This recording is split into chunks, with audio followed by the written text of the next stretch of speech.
اللہ میری دوڑ تیری طرف ہے، چاہے میرے کام مخلوق کے راستے سے بنا یا براہ راست بنا، میں ان مخلوق اور میں محتاجوں کی پلٹن کے پیچھے نہیں چلتا۔ السلام علیکم ورحمۃ اللہ وبرکاتہ۔ اللہم انت الملک لا شریک لک والفرد لا ند لک کل شین حالک الا وجہک لن تطاع الا باذنک ولن توصى الا بعلمک تطاع فتشکر توصى فتغفر۔ اللہم صلی علی سیدنا وحبیبنا وشفیعنا وقائد غر المحجلین محمد وآلہ واصحابہ وازواجہ وعلی امتہ اجمعین، اما بعد فاعوذ باللہ من الشیطان الرجیم، بسم اللہ الرحمن الرحیم۔ النبی اولا بالمؤمنین من انفسہم وازواجہ امہاتہم۔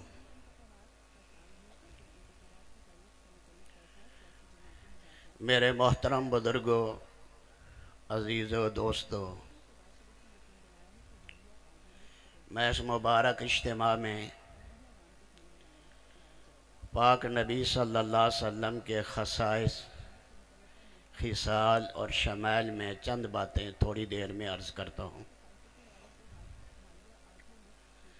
ہمارے نبی صلی اللہ علیہ وسلم کے پہلے گھر والے ہیں خدیجہ الکبریٰ رضی اللہ تعالی عنہا۔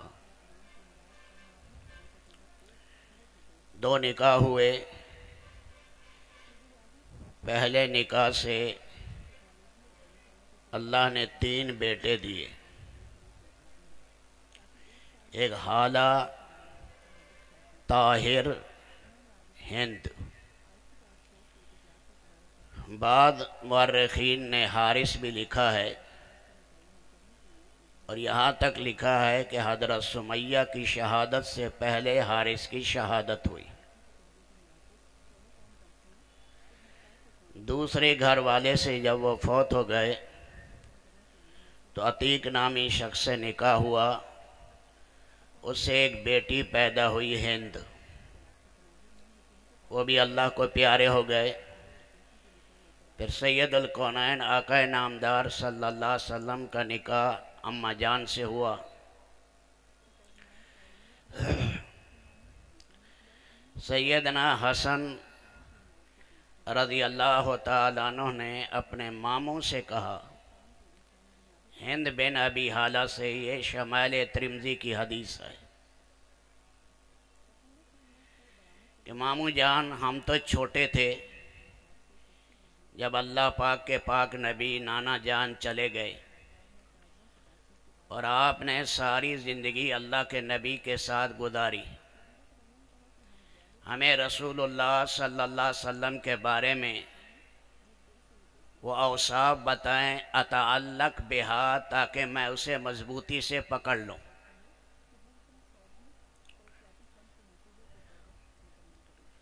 تو حضرت ہند بن ابی حالہ نے فرمایا، کان رسول اللہ صلی اللہ علیہ وسلم فخما مفخما، اللہ کے نبی صلی اللہ علیہ وسلم اپنی ذات کے اعتبار سے بھی عظیم تھے، اور دوسروں کی نگاہ میں بھی عظیم تھے۔ اللہ نے آپ کے اندر وہ نور رکھا جس کا جلال جب پڑتا بڑے بڑے بہادر کانپنے لگتے۔ ایک سفیر آیا اور آپ صلی اللہ علیہ وسلم کے سامنے کانپنے لگا۔ آپ نے فرمایا، ڈرتے کیوں ہو؟ میں قریش کی اور سادہ عورت کا بیٹا ہوں، جو دھوپ میں گوشت خشک کر کے استعمال کرتی تھی، ڈرو نہیں۔ ایک خاتون آئی، کانپنے لگی، آپ نے فرمایا، نہیں نفسک، سکون سے بیٹھو، گھبراتی کیوں ہو؟ سیدنا عمر بن خطاب جا رہے ہیں، اور لشکر پیچھے جا رہا ہے۔ مڑ کے دیکھا سارا مجمع گھٹنوں کے بل گر پڑا ان کی جلالت کی وجہ سے۔ اطول من المربوع اکثر من المشذب، اللہ نے آپ کو میانہ قدر طول کی طرف قد مبارک دیا تھا۔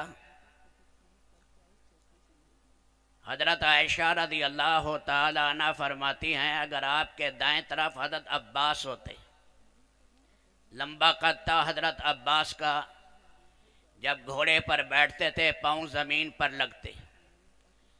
علامہ عثمانی نے لکھا ہے کہ ان کی آواز 8 میل تک جاتی تھی۔ اور اگر بائیں طرف زبیر ابن عوام ہوتے، اللہ نے انہیں بھی بڑا ہیکل قد دیا تھا۔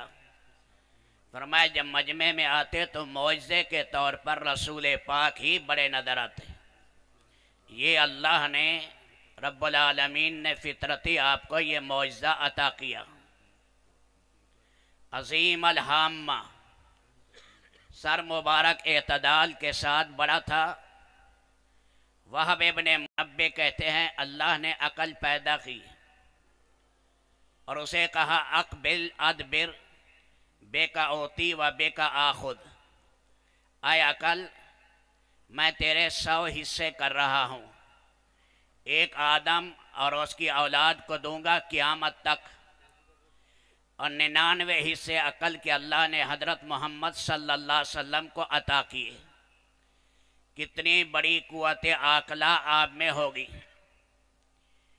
رجل الشعر، آپ کے بال حسین اور ونگرے تھے۔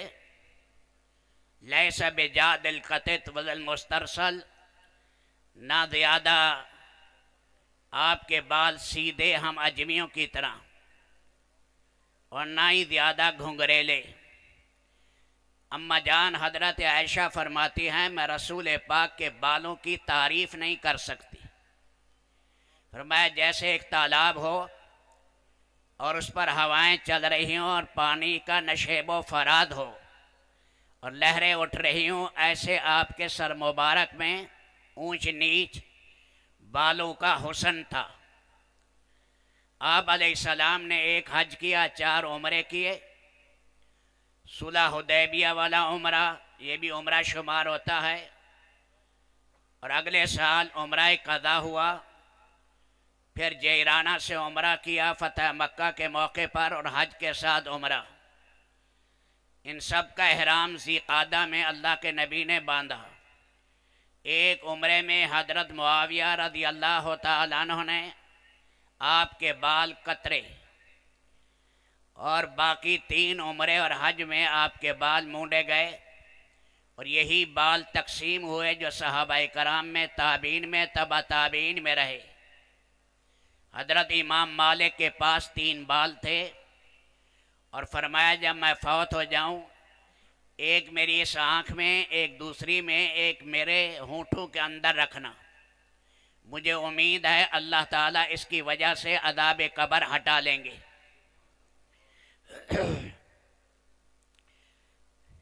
ان انفرقت عقیقت و انفرق و الا فلا، کبھی مانگ نکالتے تھے اور کبھی مانگ نہیں نکالتے تھے۔ یتلالو وجہ تلالو القمر لیلۃ البدر، یتلالو لولو سے ہے، لولو سپی سمندر میں منہ کھولے اور اس میں بارش کے قطرے چلے جائیں، 4-6 مہینے کے بعد یہ قیمتی سچا موتی پیدا ہوتا ہے جو رات کو بہت چمکتا ہے۔ اس موتی کی چمک ہو اور 14ویں رات کا چاند ہو، یہ دونوں روشنیاں ملے، اس سے زیادہ آپ کا چہرہ درخشاں تھا، اس سے زیادہ۔ مولا علی قاری رحمت اللہ علیہ فرماتے ہیں جمع الوسائل میں کہ ہم نے دیوار پر جیسے شیشے کا عکس پڑتا ہے ایسے عکس پڑتا،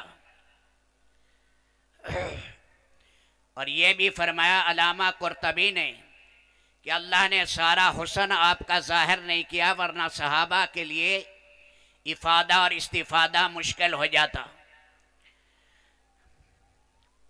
عظیم الحامہ واسع الجبین، پیشانی مبارک آپ کی کشادہ تھی، ازج الحواجب، بھویں باریک کمان کی طرح تھی، سوابغہ، ہر بال شروع ہوتا آخر تک جاتا، درمیان میں ٹوٹے ہوئے بال نہیں ہوتے۔ اللہ نے حسین اور کماندار اللہ نے بھویں عطا کی۔ من غیر مقترن، بھویں آپس میں ملی ہوئی نہیں تھی۔ حسن کا تقاضا بھی یہی ہے۔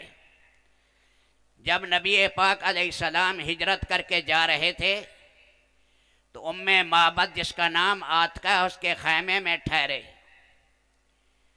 تو کہا کوئی کھانے پینے کو ہے کہ نہیں؟ فرمایا یہ بکری ہے۔ فرمایا لم ینزو علیہ الفحل، اس کا تو نر سے ملاپ بھی نہیں ہوا اور کمزور بکری ہے۔ آپ علیہ السلام نے اللہ کا نام لیا، اس کی دودنی پر آپ نے ہاتھ مارے، صاف کیا، اللہ کی شان اس کے تھن بھر گئے۔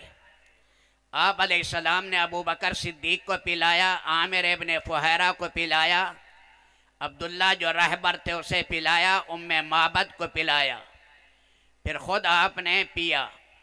فرمایا گھر کا سب سے بڑا برتن لے آؤ۔ وہ گھر کا سب سے بڑا برتن لے آئیں، اللہ کے نبی نے دعا اور بھر دیا، اور یہ دعا دی اے اللہ موت تک اس بکری کا دودھ ختم نہ ہو۔ 18 ہجری میں سیدنا عمر ابن خطاب کے زمانے میں کہا تھا عام الرماد کا، اس زمانے میں بھی اس بکری کا دودھ چل رہا تھا، جب چاہے دہہ لو۔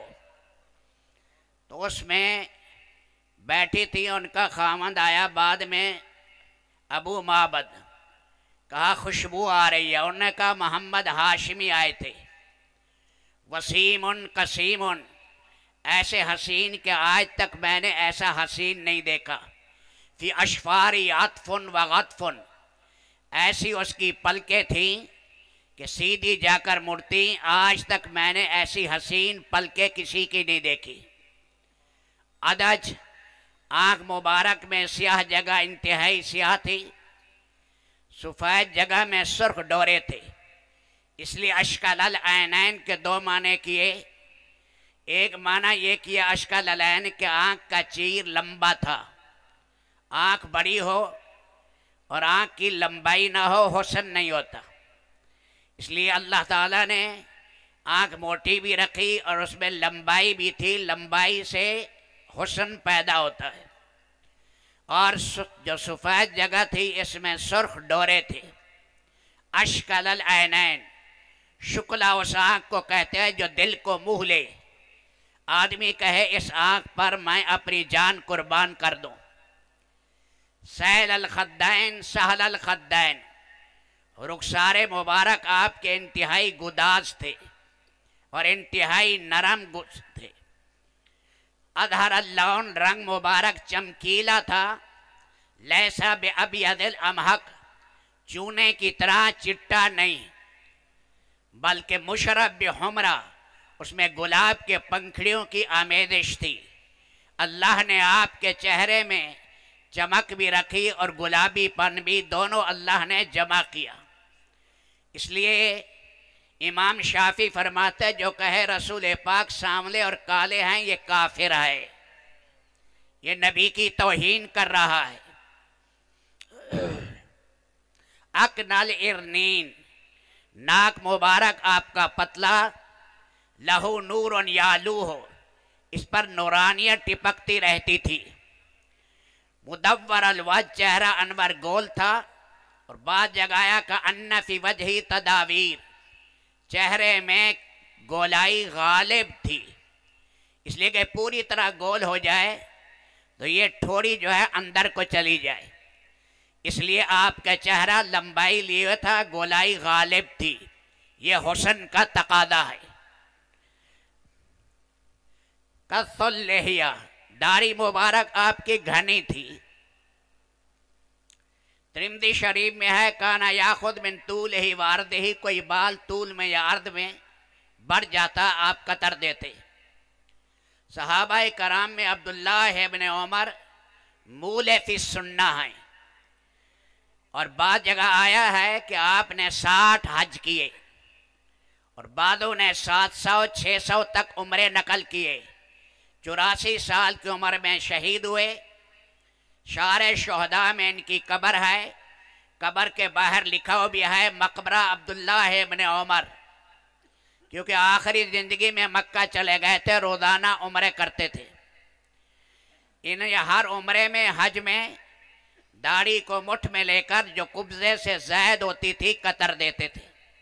معلومہ سنت چیز یہی ہے، ورنہ ایک صحابی اتنی مرتبہ قطر رہا ہے جو قبضے اور ایک مٹھ سے زائد تھی، وہ سنت کے خلاف نہیں کر سکتا، کیونکہ وہ تو مول فی سنت، سنت کے شہدائی تھے.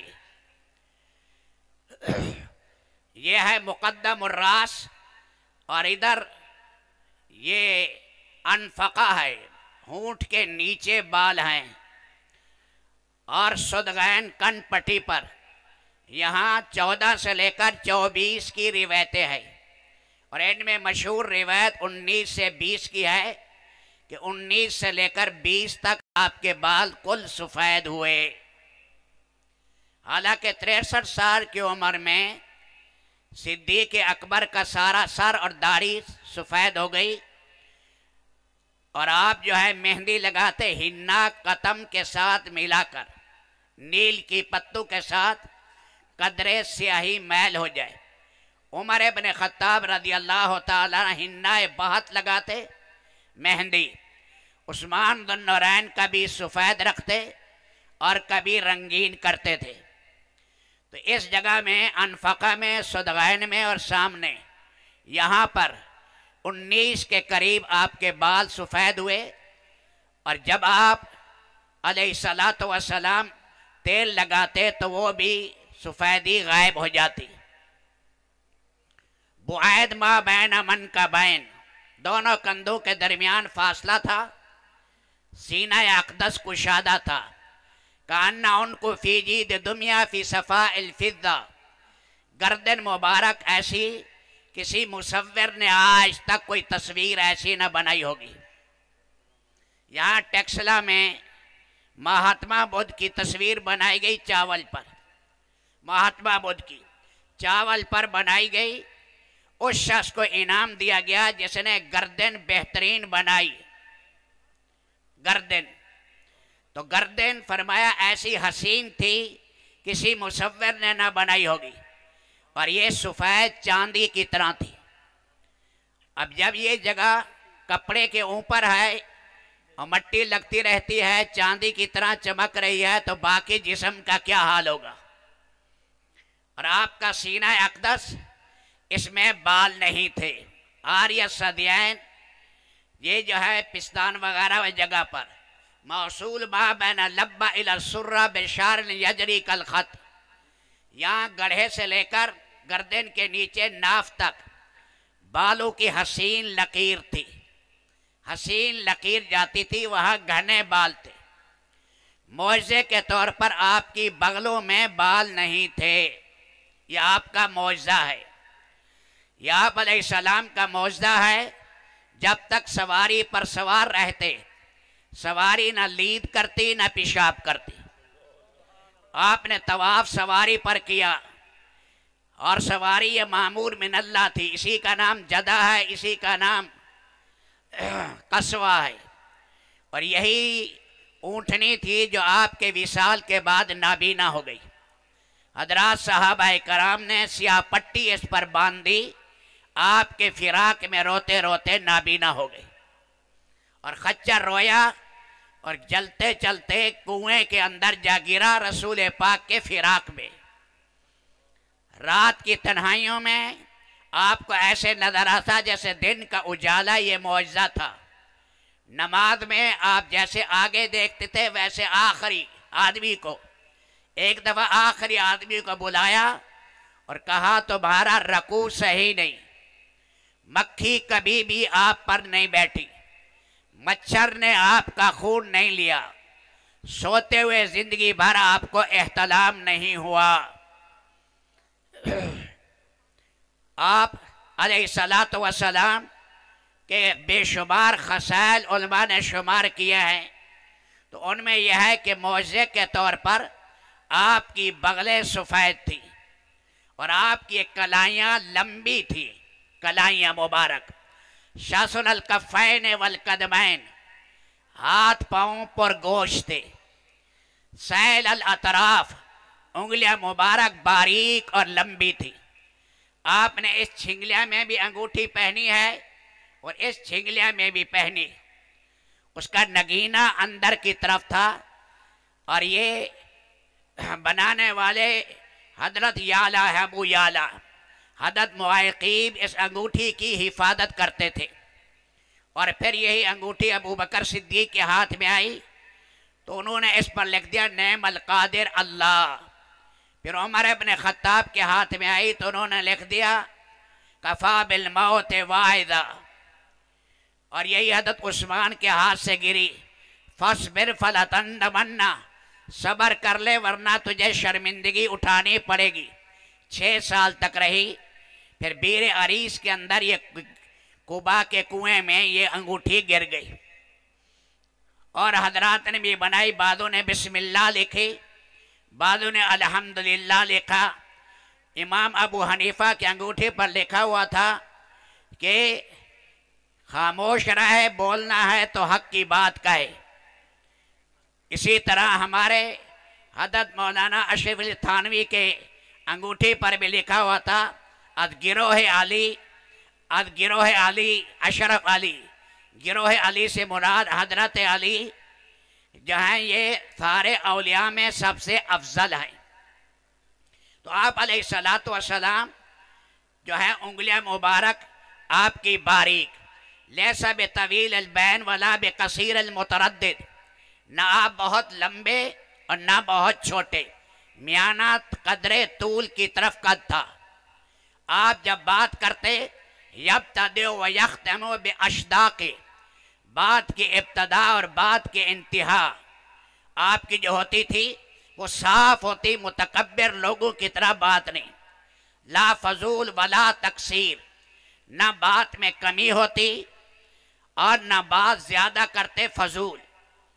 معجزے کے طور پر مجمع تھوڑا ہوتا، آواز تھوڑی، اور مجمع بڑھ جاتا، آواز بڑھ جاتی تھی۔ مینا میں آپ خطاب کر رہے تھے، 2.5 میل کے اندر ہے مینا کا پاٹ اور عرض، 2.5 میل میں آواز جا رہی تھی۔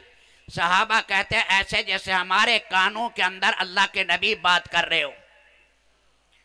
تو آپ علیہ السلام کے اوصاف بے شمار ہے، انسان گن نہیں سکتا۔ اللہ پاک رب العالمین آپ کی کامل محبت اللہ عطا کرے۔ آپ کی سیرت میں 2-3 باتیں ہیں۔ آپ علیہ السلام کو وہ آدمی مبعوث تھا جو اکثار اکبار لایانی والا ہو۔ فرمایا مجھے المیراث جھگڑا پسند نہیں، جھگڑے سے نیکیاں ختم ہو جاتی ہیں۔ فرمایا میرے سامنے کسی کی غیبت نہ کرو، میرے سامنے میرا سینہ ہر مسلمان کے بارے میں صاف رہنے دو۔ اللہ کے نبی ناراض ہوئے کہ تم میں ایک دوسرے کے تنکے کو دیکھتا ہے، یندر قضات عین اخی وینسا جدا، اپنے شاہتیر کو بھول جاتا ہے اور دوسرے کے تنکے کو دیکھتا ہے، دوسرے کے عیب تلاش کرتا رہتا ہے کہ اس کے اندر یہ عیب ہیں، اور خود اپنے گناہ سامنے نہیں آتے۔ فرمایا سب سے بہترین وہ ہے جو مسلمانوں کے عیبوں پر پردہ ڈالے، عصمت خاصہ انبیاء ہے، انسانوں سے کمی کوتاہی ہوتی رہتی ہے، اس لیے کوشش کرنی کہ مسلمان کے عیب پر آدمی پردہ ڈالے۔ ابو دجانہ کا انتقال ہو رہا ہے، اور لوگ عیادت، انتقال سے پہلے لوگ آ رہے ہیں، عیادت کر رہے ہیں، دیکھا چہرہ بڑا چمک رہا ہے، اے ابو دجانہ ایسا حسین چہرہ ہم نے کسی کا نہیں دیکھا۔ فرمایا 2 چیزیں لے کر اللہ کی بارگاہ میں جا رہا ہوں، ایک میرا سینہ ہر مسلمان کے بارے میں صاف ہے، اور دوسرا میں نے آج تک کسی مسلمان کی غیبت نہیں کی۔